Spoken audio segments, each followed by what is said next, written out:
Hello everyone and welcome back. My name is Mr. Cobalt, and in this video I'm going to go over how you find the empirical formula of a substance through combustion analysis. So let's get into this. What is combustion analysis? That's where you take your substance, your unknown compound, and then you basically burn it, and you collect the products, and then you analyze the products to find out what or how much of each element you have in there. In this compound, we're told that we have an unknown compound, and we want to know what the formula is, or at least the empirical formula, and what is contained in there as far as carbon and nitrogen. So we're told from the bat that it only has carbon and nitrogen. It doesn't have oxygen in there or hydrogen or anything like that. They're giving us a certain amount of the substance that we burned. So the combustion of 0.9500 grams of this unknown substance that only has carbon and nitrogen. And from this, we get some products. And so the products are 0.1411 grams of N2O, dinitrogen oxide, 0.1925 grams of NO, nitrogen monoxide, and some carbon dioxide here. And they don't tell us how much, they just say some carbon dioxide. So these are the only products that are formed. So basically, we're going from some unknown substance with C and N in it, and we're producing N2O, NO, and CO2. And so we know the amounts of this produced, we don't know the amount of that. And so they want us from this information to find the empirical formula.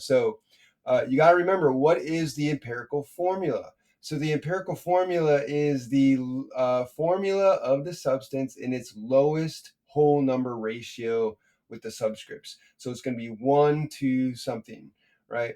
So we got to find the moles of each of these elements. So again, we have carbon and nitrogen. So we need to find the moles of carbon and nitrogen, and then we're going to divide the smaller number into the larger so we could get that 1 to something ratio. Okay, so how are we going to do this? Well, the first thing is, so let's write this down. So we have 0.9500 grams of this stuff. We have 0.1411 grams of this N2O, and we have 0.1925 grams of this stuff's here. And we don't know that. We'll get to the carbon in a moment. But since we know these two, we should use those to find the nitrogen first. So the first thing we want to do is, since we know for a fact that we have nitrogen in here, and these are the two products, these are the only products. So both of these products contain all of the nitrogen that originally came from our original unknown substance. So if we can figure out the amount of grams and moles that came from here, that's going to be the amount that came from here. So let's start with this. So they're giving us masses of these two. So we're going to want to go from the mass of these to moles of nitrogen. And so we can then add, we're going to find the moles of nitrogen that are in this substance, find the moles of nitrogen that are in this substance, and then add them together, and we'll have the total moles of nitrogen that came from our original substance. So let's do that first. Okay, so in order to do this, we're going to use our roadmap again. So remember, the roadmap is mass of A in grams, and that's going to go to moles of A, and then we're going to use the molar mass of A to make that conversion.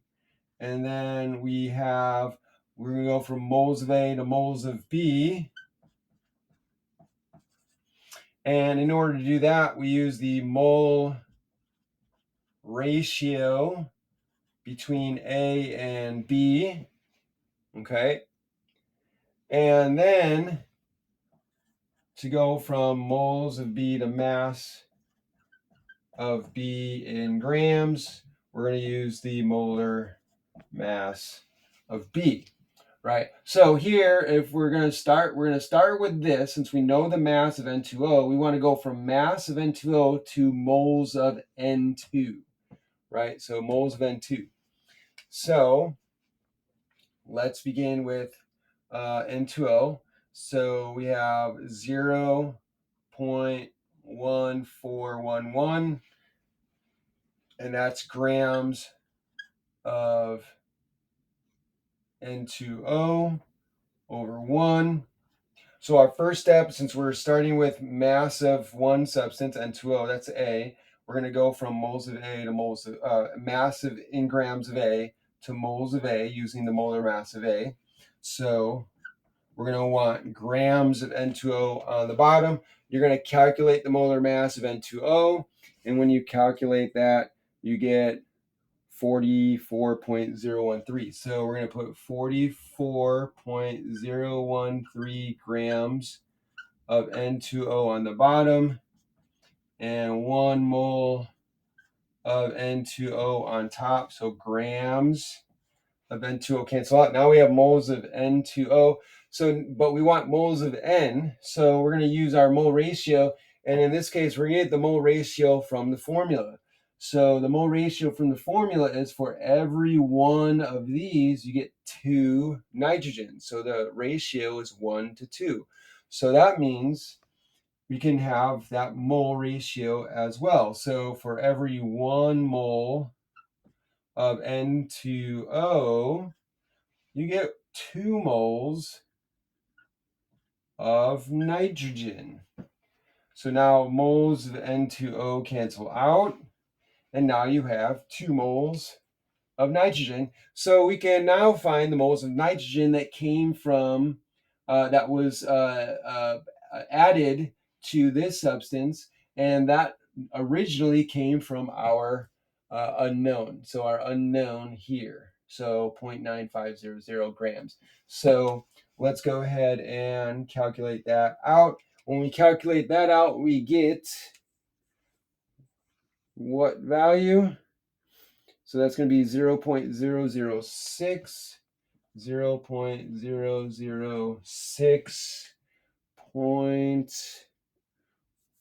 4117. So 4117, and that's going to be moles of N that came from the N2O, right? That's in the N2O, I should say, that came from our compound. Now we can do the same thing with NO. So we have the mass of NO, and we can calculate the amount of N that's in your NO that originally came from our compound. So let's go ahead and do that. So we start with 0.1925 grams of NO over 1. Again, we want to go from mass of A to moles of A. So we're going to use the molar mass of NO this time to convert to moles. And when we calculate that, you get 30.006.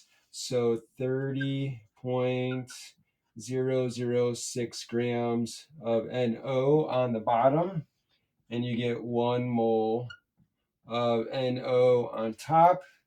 So grams of NO cancel out. Now you have moles of NO. So we're here on our roadmap. So we want to go from moles of A to moles of B. We want to go from moles of NO to moles of N. So we're going to use the mole ratio in NO. So here it's a 1 to 1. So for every 1 NO, you get 1 nitrogen. So we'll have a 1 to 1 ratio here. So for 1 mole of NO on the bottom, and 1 mole of N on top. So moles of NO cancel out. Now I have moles of N. So now I can go ahead and calculate that. multiply across the top, divide by what's on the bottom. And when you do that, you get 0.0064, 0.0064, 1538 moles of N. So I have this many moles of nitrogen from that was in my N2O, this many moles of nitrogen that was in my NO. Both of these mole amounts came ultimately from my compound.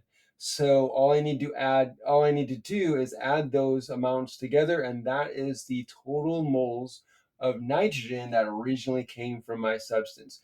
So all I need to do is add these together, right? If I add those together, I get, let's see,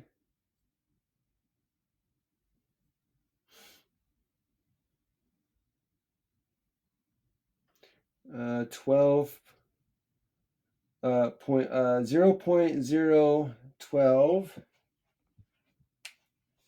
So 0.0128, 0.02827 moles of nitrogen. So that's the number of moles of nitrogen.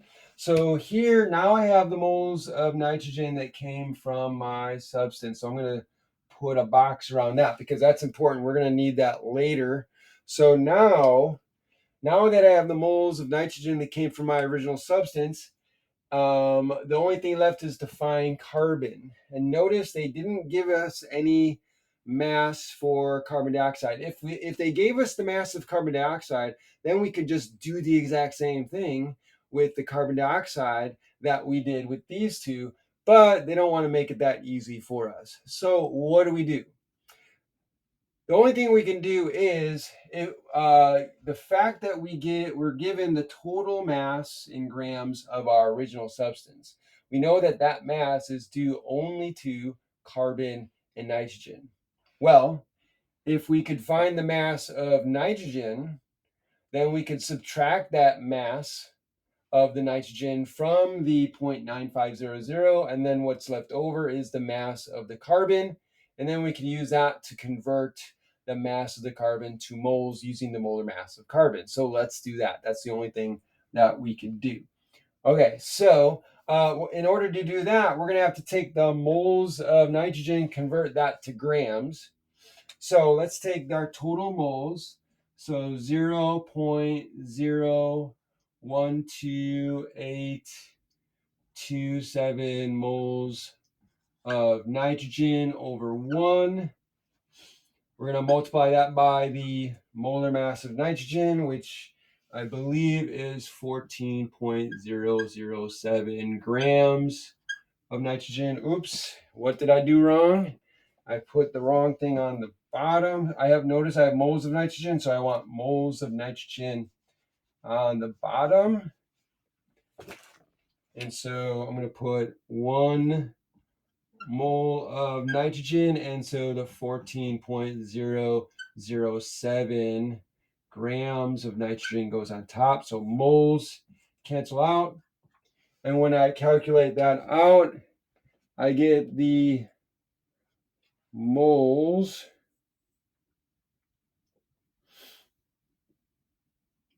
Oh, I get grams. What's the total number of grams?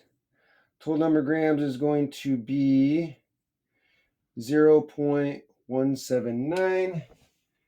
0.179 669 grams of nitrogen. All right, so now that I have the grams of nitrogen, I can subtract that from the original amount here. So my original amount of my compound is 0.9500. Subtract out the mass of nitrogen. So that's going to be 0.179 179,669 grams of my nitrogen. And I get, what do I get when I do that? I get 0.77, 0.77, 0.331 grams. And what is it the grams of? It's the grams of carbon. So now that I have the grams of carbon, I can now use the molar mass of carbon to convert that to moles. So let's go ahead and do that. So here I have 0.770331 grams of carbon over 1. Multiply that by the molar mass of carbon. The molar mass of carbon on your periodic table is 12.011 grams per mole. So I have grams of carbon on the top, so I'm going to put 12.011 grams of carbon on the bottom, 1 mole of carbon on top. So grams of carbon cancel out. I have moles, and when we calculate that, I'm going to divide this by this, and what do I get? I get 0.064, 0.064, where's 135 moles of carbon. So there we go. There's our moles of carbon. So now we have the moles of carbon. We have our moles of nitrogen. So now we can find the empirical formula by dividing the smaller into the larger. So we can get that 1 to something ratio. So what happens? So we have 0.012827, 0.06. This is smaller. So we're going to take the 0.064135 moles of carbon, divide that by the moles of nitrogen, 0.01227 moles of nitrogen. It looks like it's about a 1 to 6, maybe 1 to 5. We'll have to calculate that out. If we calculate that out, we'll get a number. And when you calculate that number out, you get exactly 5. Amazing. So 5 is the number you get. That means that this is a 1 to 5 for every 1 moles of nitrogen. So basically what you're getting is a 5 over 1 value. So that means for every 1 mole of nitrogen in your compound, you have 5 moles of carbon. So that's your, these are your subscripts for your empirical formula. So finally, the empirical formula is C5N. So C5N is your empirical formula. I hope this was helpful. This is a kind of a typical combustion reaction or combustion analysis problem for finding empirical formula. So I hope this was helpful to you. If you enjoyed this video, if you liked it, please make sure you hit the like button and subscribe to my channel, hit the notification button, and also put a comment in the comment section. Let me know what you think. Thanks for joining me. Have a great day.